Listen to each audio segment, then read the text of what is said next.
श्री सरस्वती मैया की जय, श्री अर्यमा जी महाराज की जय।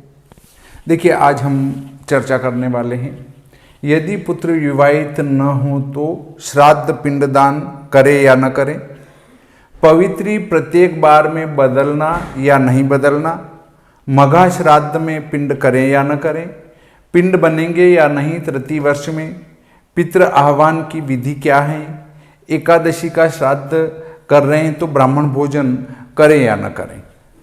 तो देखिए, इस पर हम चर्चा करेंगे। एकादशी का जो पार्वण श्राद्ध है वो कल हो चुका,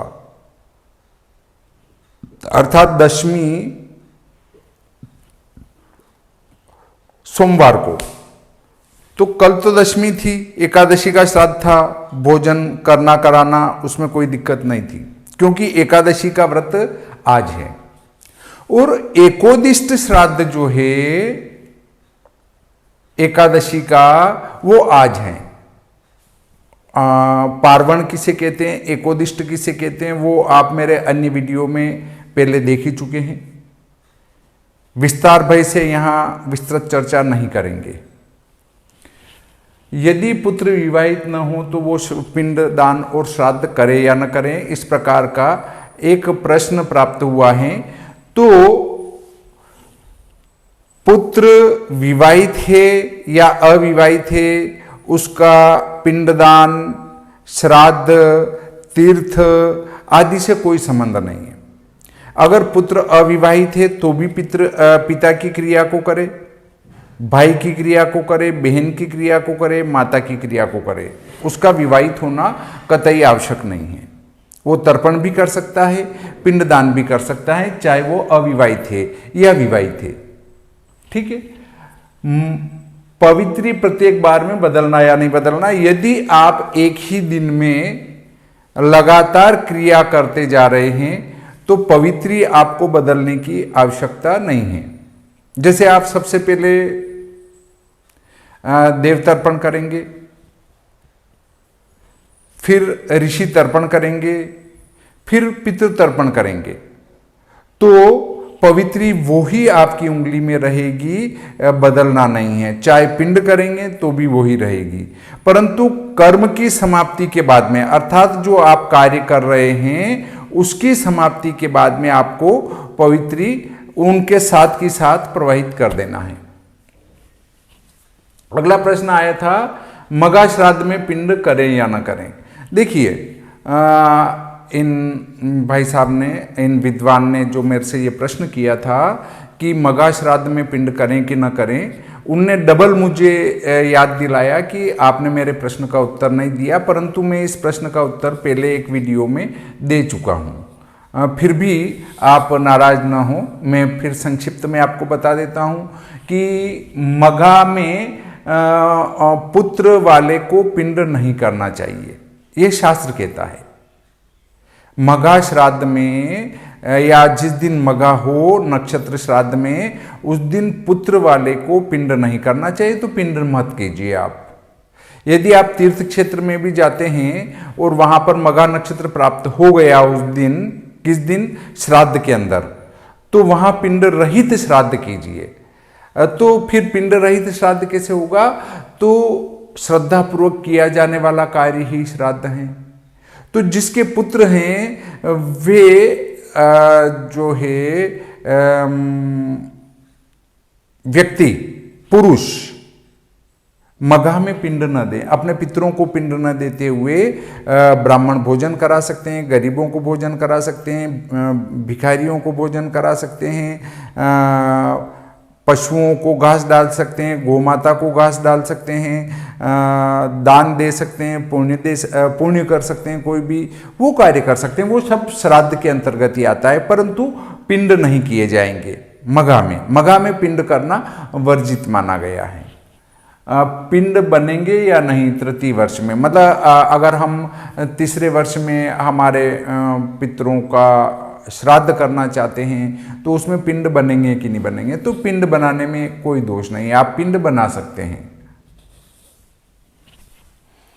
पितृ आह्वान की विधि बताएं। हम पितरों का यदि धूप कर रहे हैं या उनके निमित्त ब्राह्मण भोजन करा रहे हैं तो उनका आह्वान कैसे करेंगे। बिल्कुल ये एक अच्छी प्रक्रिया है।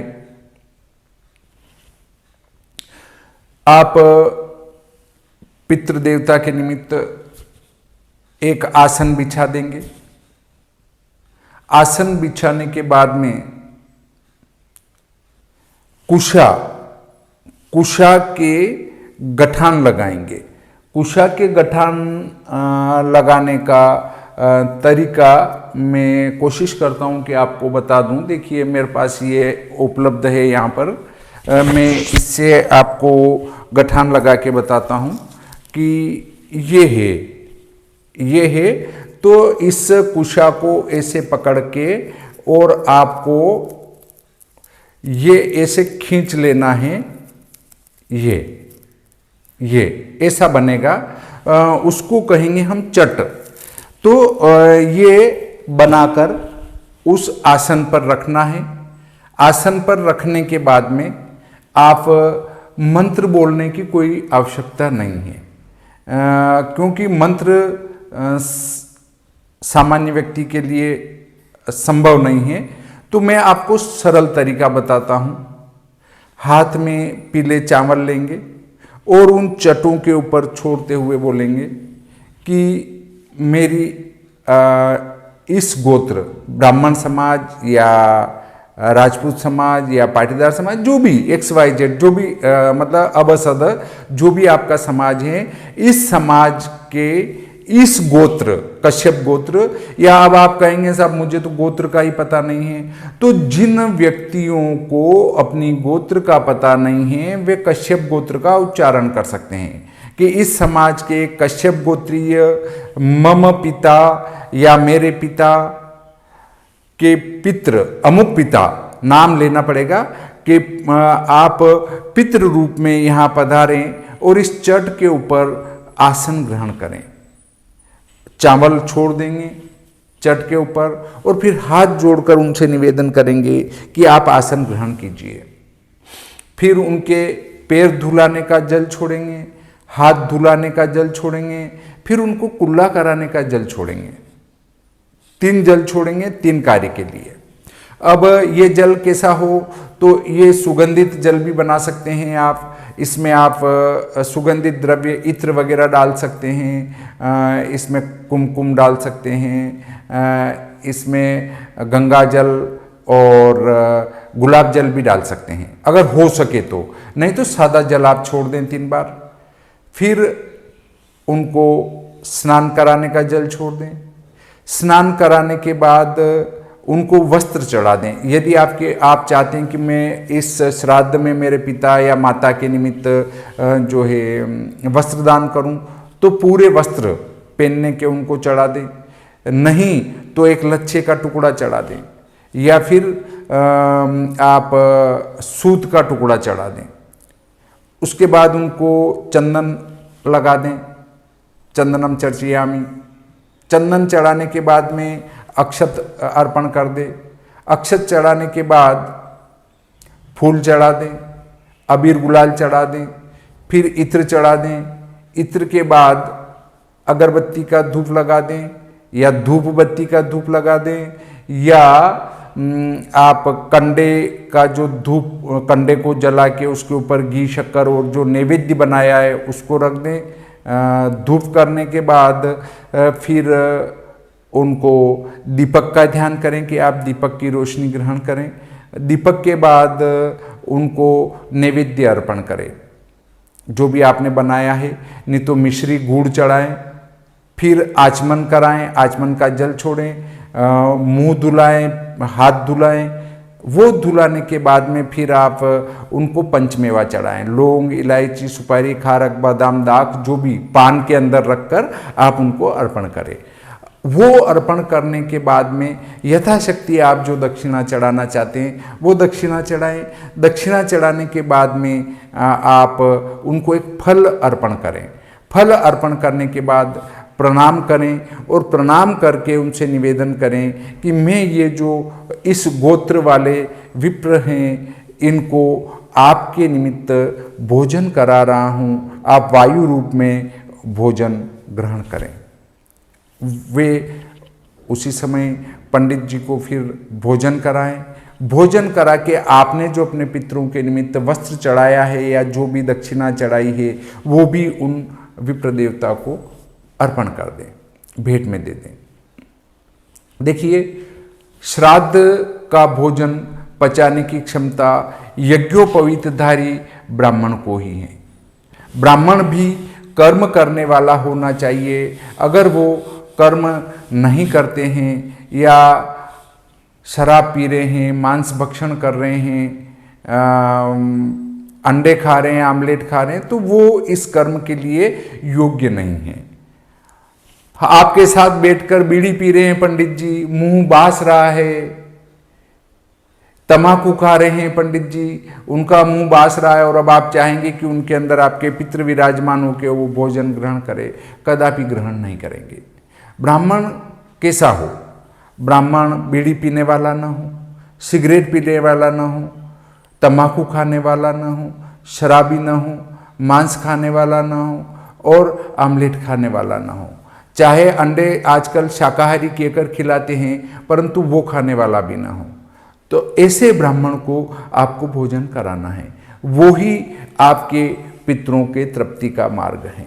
यदि आप अपने घर पर बुलाकर भोजन नहीं करा सकते हैं तो ब्राह्मण के घर सीधा देकर भी आप इस कार्य को कर सकते हैं। फिर भी आपको लगता है कि ब्राह्मणों को क्यों खिलाया जाए, तो आप जिसे श्रद्धा हो उसे भोजन कराएं। मेरा कोई प्रतिबंध नहीं है, मैं जो शास्त्रों में लिखा है उसको बता रहा हूँ, न कि अपनी तरफ से बता रहा हूँ। यदि आपको लगता है कि ब्राह्मणों को न खिलाएं, ब्राह्मण तो पैसे वाले हैं, तो आप गरीबों को भोजन कराइए। भारत के सभी नागरिक स्वतंत्र हैं, अपनी इच्छा अनुसार कार्य कर सकते हैं। अब अगला प्रश्न आता है, एकादशी का श्राद्ध में ब्राह्मण भोजन हो सकता है या नहीं हो सकता है? एकादशी के श्राद्ध में ब्राह्मण को भोजन नहीं करा सकते हैं, परंतु तो फिर क्या करें?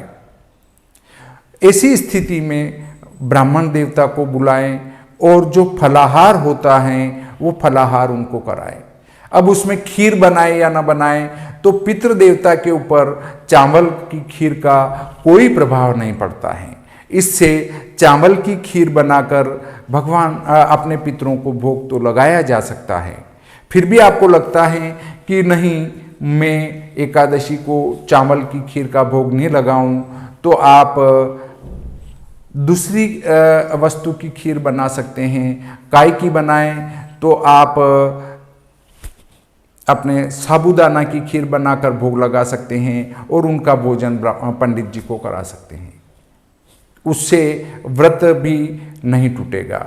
यदि आपको लगता है कि नहीं, साबूदाना के निर्माण की विधि भी अच्छी नहीं है, वो भी नहीं करना, तो आप गेहूं के दलिए की खीर भी बना सकते हैं। ऐसी खीर भी आप बना सकते हैं और उसका भोग लगा सकते हैं। राजगीरा की खीर बनाकर भी भोग लगा सकते हैं, वो फलाहार के रूप में होता है और पंडित जी को वो खीर खिला सकते हैं। और भोग में आप चिंता न करें, भोग लगा सकते हैं। फिर पंडित जी को आप फलाहार करा दें भरपेट, या आपने चावल की खीर बनाई है, पूड़ी बनाई है, तो पंडित जी को बोले कि आप इसको सिर्फ सूंघ लीजिए बस, तो वे चावल की खीर और पूड़ियों को सिर्फ सूंघेंगे और रख देंगे। फिर आप उनको भरपेट फलाहार करा दीजिए, फल फ्रूट खिला दीजिए, इससे भी आपकी कर्म की पूर्ति हो जाएगी। इसके बाद अगले बिंदु पर यदि हम चर्चा करें तो एकादशी का श्राद्ध करना चाहिए या नहीं करना चाहिए। देखिए, 16 श्राद्ध शास्त्रों में बताए गए हैं, इससे 16 ही श्राद्ध को करना चाहिए। ऐसा होता तो वो ये लिखते कि 10 श्राद्ध करना चाहिए या 15 श्राद्ध करना चाहिए या 14 श्राद्ध करना चाहिए। ऐसा नहीं लिखा है शास्त्रों में। उनमें लिखा है कि 16 श्राद्ध होते हैं, तो 16 ही श्राद्ध होते हैं। फिर भी आपको शंका हो जाती है कि साहब एकादशी को मैं अपने पितरों को संतुष्ट नहीं कर पाया, तो फिर आप उनके निमित्त अमावस्या को, सर्वपितृ अमावस्या को जो भी श्राद्ध छूट गया हो उन सभी का श्राद्ध और एकादशी वालों का श्राद्ध भी सर्वपितृ अमावस्या को फिर से कर सकते हैं। परंतु श्राद्ध कर्म का लोप नहीं होना चाहिए, श्राद्ध कर्म अवश्य ही करना चाहिए। इस प्रकार आज का ये प्रकरण मैं यहीं समाप्त करता हूँ। फिर कोई प्रश्न आएगा तो समाधान करने की कोशिश करूँगा। एक बहुत बड़े विद्वान हैं, वो कहते हैं कि श्राद्ध तिथि का निर्णय द्विधा विभक्त दिन से करना चाहिए, पंचधा विभक्त दिन से नहीं करना चाहिए। पंचांगकर्ता यहाँ पर भूल कर रहे हैं, उनको इस बात की जानकारी नहीं है। ऐसा एक का लेख मैंने पढ़ा है, बहुत अच्छे विद्वान हैं, अपने आप को भी विद्वान मानते हैं। तो मैं ये बता दूं कि अभी तक जितने पंचांगकर्ता हैं वे श्राद्ध तिथि का निर्णय पंचधा विभक्त दिनमान से ही करते आ रहे हैं। मतलब दिन के 5 भाग करके उसमें से चौथे भाग को लेते ही आ रहे हैं। तो इतने पंचांगकर्ता गलती कैसे कर सकते हैं? उनमें से सिर्फ एक ही विद्वान और एक ही बुद्धिमान कैसे हो सकते हैं? ठीक है, हम ये मान लेते हैं कि सिर्फ आप बुद्धिमान हुए या सिर्फ आप विद्वान हुए, तो आदरणीय प्रियव्रत जी शर्मा साहब, जो कि सिद्धांत के ज्ञाता थे, तंत्र के ज्ञाता थे, करण के ज्ञाता थे, और उसके बाद वे अगले बिंदु पर ज्ञाता थे किसके? धर्म ग्रंथों के, धर्म ग्रंथों के भी ज्ञाता थे। और एक व्यवस्थित विद्वान बंशीधर जी शर्मा साहब सिमारला वाले जयपुर के पास, वो उनके पास व्यवस्थित रहकर एक आश्रम की तरह रहकर गुरु ज्ञान प्राप्त किया था। कॉलेज में प्रोफेसर रहकर भी उनने पढ़ाया, पंचांग का संपादन भी वे करते थे और एक तरफा विद्वान थे। उनने पंचांग मीमांसा नाम की पुस्तक लिखी, शताब्दी ग्रह भोगांश लिखा, अर्थात गणित के बहुत अच्छे विद्वान थे। तो फिर उनने भी श्राद्ध निर्णय में पंचधा विभक्त दिनमान को ही मान्यता दी और स्पष्ट लिखा है कि द्विधा विभक्त दिनमान, पूर्वान और अपराह्न, इस प्रकार का निर्णय मात्र वहां उपयोग में होता है जहां पर एक तो युगादि तिथि होती है और कल्पादि तिथि होती है। युगादि और कल्पादि में द्विधा विभक्त दिनमान का प्रयोग होता है, बाकी स्थानों पर श्राद्ध निर्णय में पंचधा विभक्त दिनमान का ही प्रयोग किया जाता है। तो आप किसी चक्कर में न पड़ते हुए ऐसे जो हमारे प्राचीन विद्वान निर्देश कर गए हैं उनका अनुसरण करने की कोशिश करें। इस प्रकार ये प्रकरण यहीं समाप्त करते हैं। श्री सरस्वती मैया की जय, श्री अर्यमा जी महाराज की जय।